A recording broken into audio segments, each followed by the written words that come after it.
이렇게 이야기를 합니다. 죽음은 인생의 끝에 오는 종결인 마침표든지 감동인 느낌표든지 알 수 없는 물음표다, 이런 이야기를 했습니다.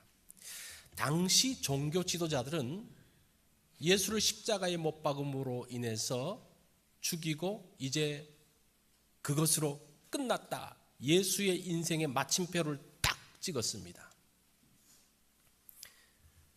그러나 예수님께서 십자가에서 운명하시는 것을 본 로마의 백부장은 뭐라고 이야기합니까? 이 사람은 정령 의인이었도다 라면서 느낌표를 찍습니다. 그리고 예수님을 부활의 주로 영접한 우리 성도 안에서는 무한한 물음표가 만들어지는 것을 보게 됩니다. 자, 부활의 새벽에 예수님을 만났던 이 여인들은, 또 그날의 그 사람들은 예수님의 죽음을 보면서 과연 어떤 생각들을 했을까? 마침표를 찍었을까? 느낌표였을까? 물음표였을까요?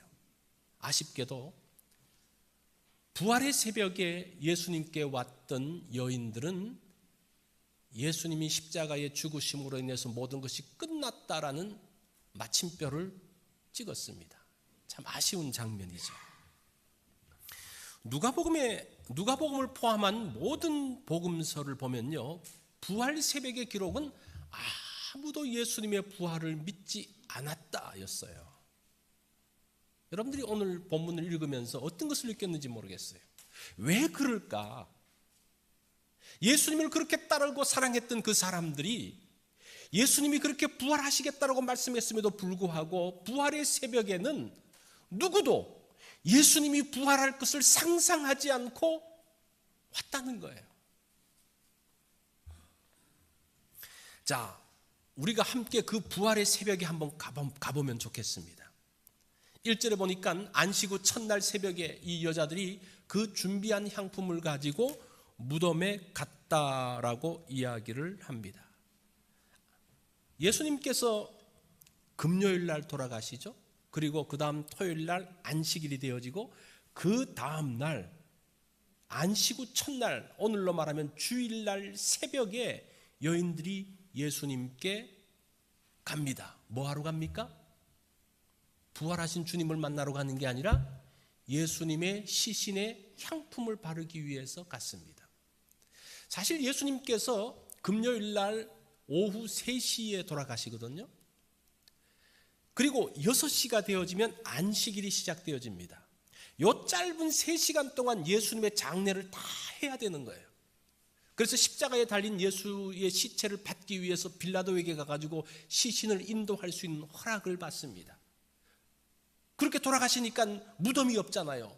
누가 이 예수님의 그 무덤을 제공할 것인지 찾으면서 아리마대 요셉을 찾아서 드디어 이제 장지가 그때 준비되어집니다. 그리고 급히 장례를 치르면서 간단하게 향품을 바르고 세마포로 씌워서 넣는 3시간 동안 하는 것이 여러분 상상이 되시죠?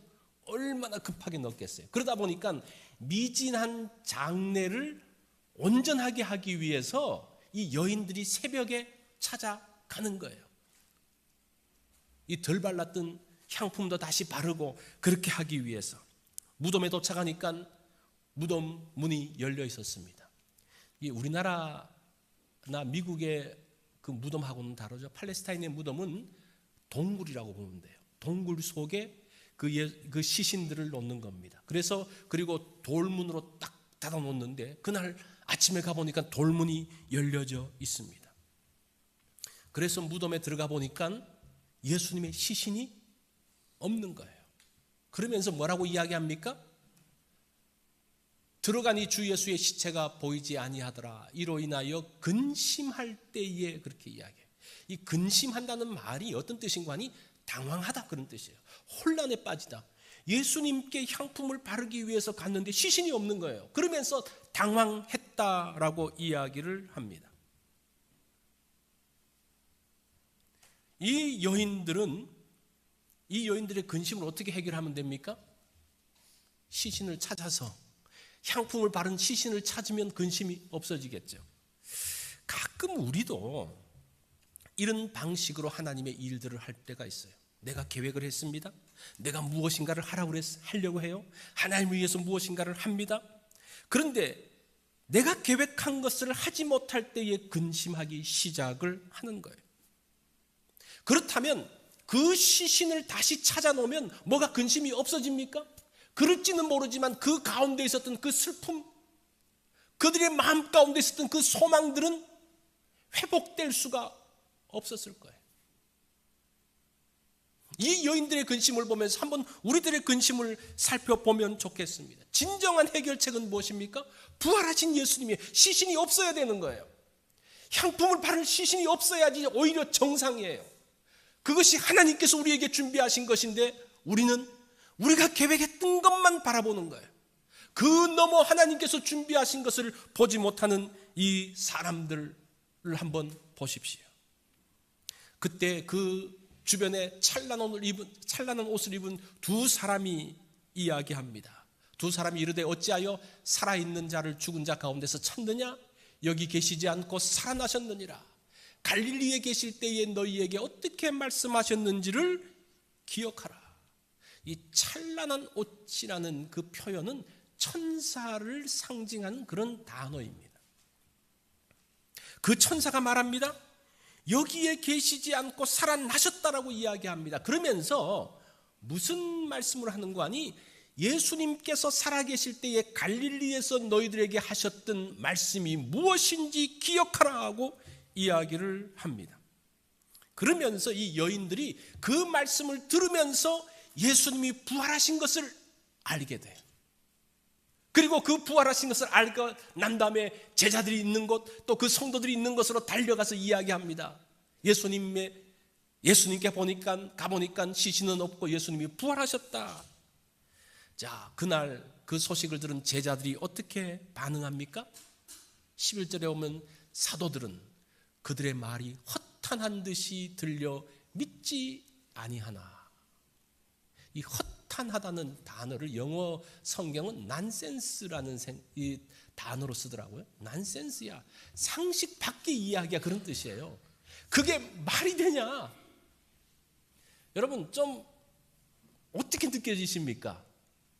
이게 예수님의 부활하신 그 첫날 이 사람들의 그 반응을 한번 보십시오. 도저히 있을 수 없는 일들이 일어났다라고 말하고 있습니다. 그런데 그 중에 베드로는 어떻게 합니까? 베드로는 12절에 보니까 일어나 무덤에 달려가서, 베드로는 궁금했던 것 같아요. 무덤에 달려가서 구부려 들여다보니 세마포만 보이는지라. 그리고 그 뒤를 보십시오. 그 된 일을 놀랍게 여기며 집으로 돌아가니라. 이 원어 성경에 보면요, 집이라는 단어보다는 자기 거처로 이렇게 돼요. 베드로 집은 이제 갈릴리에 가버나움에 있잖아요. 그러니까 지금 여기서는 그 골고다에 있으니까 집이라기보다는 자기가 있었던 거처로 돌아가니라. 보세요. 베드로는 그 여인들의 말을 듣고 확인하러 갔어요.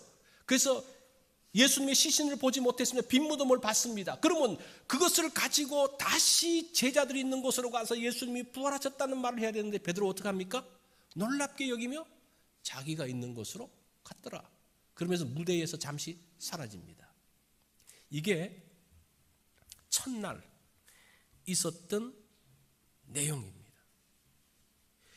빈 무덤을 봤음에도 불구하고 부활했다는 말을 말할 자신이 없는 거예요. 이게 도대체 무슨 문제가 이들 가운데 있습니까? 누가복음이 부활의 첫날 무엇을 기록하는지를 한번 보십시오. 여인들은 부활에 대한 기대감이 없이 죽은 시신에다가 그 향품을 바르기 위해서 그 향품을 가지고 갑니다. 그 다음에 또 그 부활의 소식을 들은 제자들은 뭐라고 이야기합니까? 허탄한 이야기 하지 말어. 베드로는 가서 와봤지만 그거 본 걸 가지고 쓱 사라져 버리는 그 첫날의 모습. 지금 누가복음은요, 뭐 대부분의 복음서가 그런데 그날 예수님의 부활을 믿었던 사람은 아무도 없었다라는 것을 기록하고 있는 거예요. 여러분들이 이 누가복음을 보면서 야, 예수님이 부활하셨어. 이것을 지금 느끼는지 모르지. 그런 선입관으로 보면 그게 보일지 모르지만 이 보면요, 따지고 보면요, 아무도 믿은 사람이 없다라는 것을 지금 누가가 기록하고 있다는 겁니다. 지금 누가복음을 쓰면서 예수님이 부활하셨다는 것을 설득하기 위해서 이 복음을 쓰는 것이 아니에요. 그날 있었던 일들의 사실들을 기록을 하고 있습니다. 특별히 여기 나오는 중요한 증인들이 누굽니까? 여인들이잖아요. 여인들이 제자들에게 가서 이야기하는데 유다 사회에서는 여인들의 증언은 법적으로 받아들이지 않습니다. 이것을 보았을 때에 지금 이 누가복음이 어떻게 기록하고 있는지를 여러분 한번 곰곰이 생각을 해보십시오. 만약에 누가가 예수님이 부활하셨다는 것을 사람들에게 증거하고 알리기 위해서라면 정말 세심하게 여인들을 등장시키지 말고 법정 증거가 될 수 있는 사람들을 등장시키고 조금 더 부활하셨다는 것을 알리기 위해서 기록을 해야 되는데 누가는 그렇게 기록하지 않았다는 겁니다. 이것이 오히려 더 부활했다는 것을 확실하게 증거하는 거예요. 누가는 결코 부활에 대한 것을 말하기 위해서 각색하지 않고 그날에 있었던 일들을 사실 그대로 담담하게 쓰고 있습니다. 그렇죠? 왜 이 변증을 하기 위해서 뭔가 조금 이렇게 뭔가를 바꾸고 이렇게 하지 않습니까? 사실이기 때문에 그렇게 할 필요가 없는 거예요. 자, 그러면 이들이 예수님이 부활하셨다는 것을 왜 믿지 못했을까? 예수님이 부활하셨다는 것을 믿지 않았던 사람이 믿게 되었는데 어떻게 해서 믿게 되었을까를 한번 볼 필요가 있습니다. 어떻게 믿지 않고 아무 생각 없이 있었던 여인들이라든지 허탄하게 생각했던 이 제자들이 부활을 믿게 되어졌는가?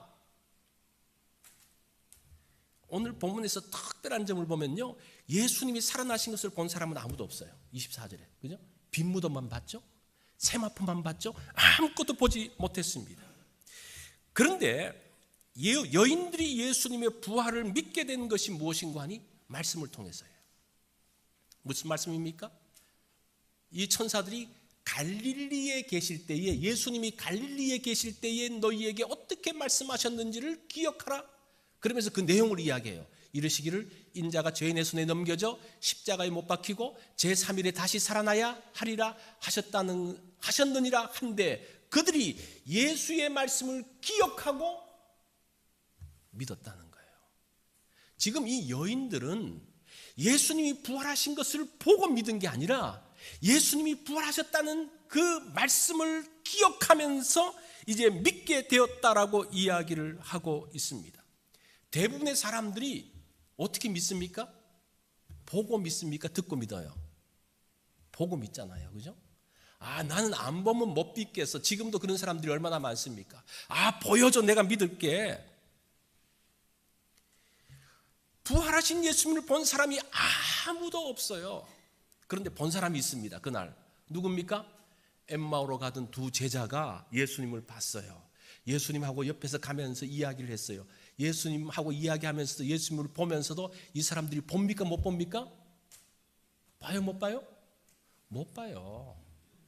그러면서 나중에 이제 가가지고 같이 떡을 떼면서 눈이 열려서 예수님이네. 그러니까 예수님이 사라지고 난 다음에 이 사람들이 뭐라고 말합니까? 선지자와 그 율법의 말씀을 말씀할 때의 마음이 뜨거워지지 않았느냐?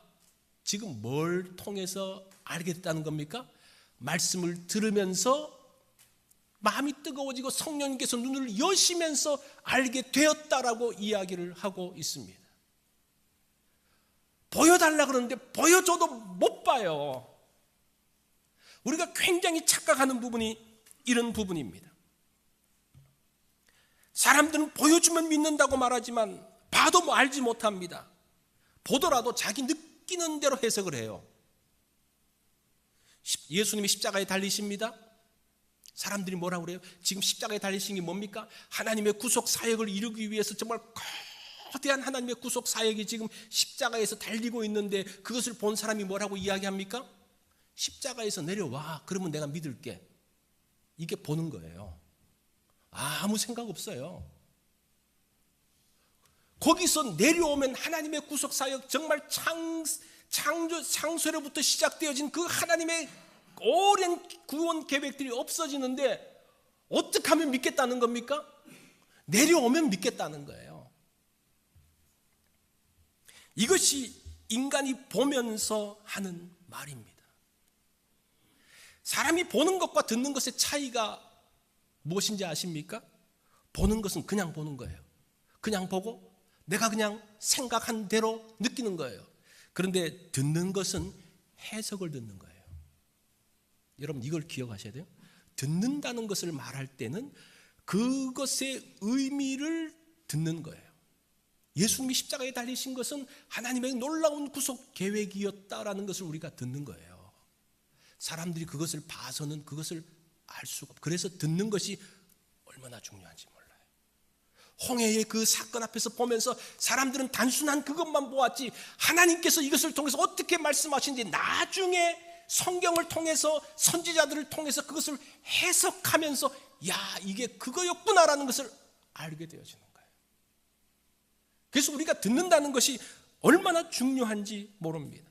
그래서 로마서 10장 17절에서 뭐라고 말합니까? 믿음은 들음에서 나고 믿음은 봄에서 난다고 말하지 않아요. 사람들이 보면요 지각기 다 생각하거든요. 각기 해석이 다 달라요. 여러분 똑같은 곳에 봤는데 사람들이 본 것이 어때요? 다 달라요. 어떻게 이것을 믿고 살겠다고 그러고 어떻게 내가 본 것을 가지고 믿겠다고 하는지 말도 안 되는 이야기, 정말 위험한 이야기를 사람들이 하면서도 그것이 사실인 양 믿어지는 것이 오늘날 시대의 모습입니다. 사실은 누가복음을 통해서 무엇을 말씀합니까? 보는 것보다 뭐가 더 중요하다는 겁니까? 듣는 것이 더 중요하다고 이야기해요. 예수님께서 말씀하신 것, 예수님의 말씀을 기억하는 것이 훨씬 중요하다고 이야기해요. 그것이 이 사람들로 하여금 무엇을 알게 되어지는 것, 보지 못하는 가운데서 예수님이 부활하신 것을 보게 됩니다. 세상이 그리스도인들을 향해서 보여달라고 그랬어요. 오랜 교회 역사 가운데서 세상에게 교회가 보여줬습니다. 보여준다고 그들이 믿습니까? 오히려 보여주면 왜 그렇게 하냐고 의견이 다 다른 거예요. 그 보여준 것을 가지고 비판하면서 이야기하는 거예요. 보여줘서는 무엇인가 될 수가 없어요. 들려줘야 되는 거예요.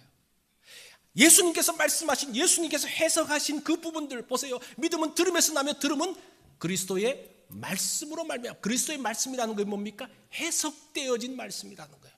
하나님께서 어떤 의도를 가지고 하셨느냐를 들을 때에 믿음이 생긴다라는 겁니다. 그럴 때 우리의 마음이 뜨거워지는 거예요. 성령님께서 보게 하시는 거예요. 성경은 닫힌 책입니다. 열린 책이 아니에요. 사람들이 성경을 본다고 이것을 이해하지 못합니다. 그죠? 제가 수요예배 때 말씀드렸죠. 성경은 닫힌 책이에요. 우리 신앙생활도 닫힌 거예요. 사람들이 봐서는 이해가 안 되는 거예요. 저 사람들이 교회 나가서 저렇게 하는 거 이해가 안 되는 거예요. 저렇게 헌금하는 거 이해가 안 되는 거예요. 그런데 그 가운데 들어왔을 때에, 그 가운데 신앙생활하며 있을 때에 그 가운데 있는 풍성함을 알게 되어지는 거예요.